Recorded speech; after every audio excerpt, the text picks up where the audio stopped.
Něco vám řekneš? Ahoj Darčo, zdravím z Freestyle Kolbenky a tohle je tvůj tutoriál na sideflip. Stejně jako do salta dozadu i do jiných věcí, je super nejdřív se naučit normální padání na zádu.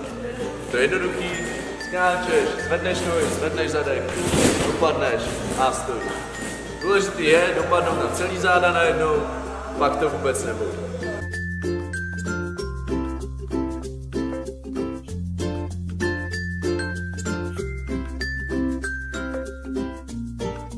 Když umíme takhle super padat na záda, není nic jednoduššího, než přejít rovnou na nácvik na side flip.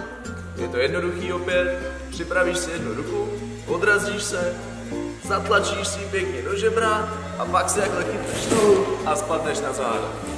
Když ti půjde tadyhleto, klidně se do toho trošičku rozeskákej, odrazíš se, dopadneš a převalíš se. Akorát si při tadyhletom nácviku dávej pozor na to, ať nejdeš jedním ramenem moc dopředu, anebo moc dozadu, jinak budeš dopadat vyhosená a ten side flip nebude zas až tak super. No a když už takhle hezky krásně skáčeme na záda a ze zad, tak to budeme trošičku víc přetočený, aby jsme dopadli pěkně na celý bok. Takže připravíš ruku, pěkně si švihneš a přetočíš to až na stranu. Druhá možnost, jak tadyhle to natrénovat, je do mulitany. Princip je úplně stejný, rozeskáčeš se, odrazíš se a přetočíš to takhle na. Tolik to nebolí, ale je to příjemnější na dobu. Bestie. Ať už do mulitanu, nebo na trampolíně. Stačí už se jenom trošičku víc zabalit a je to.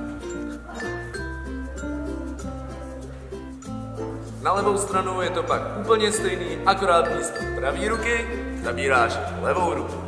Doufám, že ti tenhle tutoriál pomohl a nejenom tobě, ale i všem ostatním. Pokud se chcete pochlubit, jak jste šikovní a jak vám to hezky jde, nahrajte na Facebook svoje videa a označte to hashtagem sideflipkolbenka. Tak na viděnou u dalšího tutoriálu.